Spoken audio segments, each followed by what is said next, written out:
Following Colin Kaepernick's national anthem protest in 2016, it has been revealed that for almost the past half-decade, the Pentagon has paid the NFL millions of dollars for military celebrations. These representations of servicemen and women, and the larger military forces they fight for, have been disingenuous, but more importantly, it reveals the propagandist tactics our government utilizes as they try to ideologically build consensus that the Army is a good thing and you as a citizen of this nation should join. The relatively new phenomenon of paid patriotism was revealed to have existed by Senators John McCain and Jeff Flake, who publicized how the Department of Defense has compensated the NFL in exchange for numerous military salutes, honor guards, color guards, elaborate national anthems, jet flyovers, and even halftime enlistment sessions. In a joint report, the senators detailed how the NFL received $6.8 million from 2011 to 2015, while other professional leagues like the NBA, MLB, NHL, and MLS have also all received millions of dollars. They highlighted several events which could be considered a waste or abuse of taxpayer funds, like the unfurling of an American flag across the Georgia Dome's playing field, which was during a 2013 Atlanta Falcons game. Another interesting tidbit is that since the inception of the NFL, until 2009, players were in the locker room for the national anthem. After 2009, they were moved to the field as a marketing strategy to make the players seem more patriotic.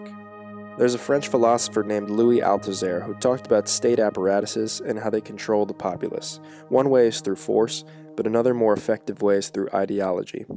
Another great thinker like the Italian Antonio Gramsci helps here because he talked about how dominant ideology can be perpetuated through pop culture, which is the case.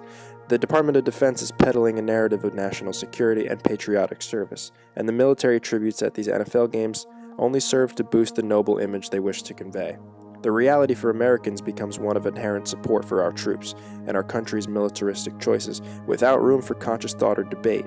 There is a deliberate marketing strategy present, to which the Pentagon has admitted. They said, quote, "The Department of Defense has defended its sports marketing efforts as a way to reach a large number of people to connect with the American public," end quote. Which brings me back into pop culture.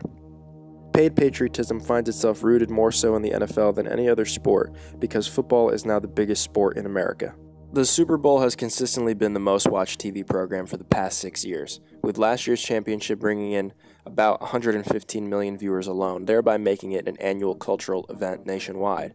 The NFL as a pop culture product is digestible to the average viewer, the average citizen, and the ideological consent that the Pentagon has manufactured can really be considered a kind of manipulation. Another way of putting it would be mediation, as it has taken the form of televisual broadcasting. Although many people continue to go to see football live in a stadium, the majority of fans or viewers of the NFL in general are watching via TV. This provides them with an experience they otherwise would not have had. What is forgotten, though, is the fact that the program and event being watched is in fact only provided through mediation, and the average citizen as a spectator fails to realize that everything they see before them is a construct. In order to participate or watch an NFL game at all, it means doing so through hypermediation. The fact that these paid patriotic celebrations have infiltrated and become synonymous with the NFL is significant, because in our cultural economy, the media screen hypostasizes the real. What's being portrayed on screen is being normalized. The media screen and televisual format, which is allowing these paid patriotic displays to be broadcast to hundreds of millions, it's treating the Department of Defense and the military in a positive, ideological, reinforcing way. It's treating it as reality, rather than as propaganda.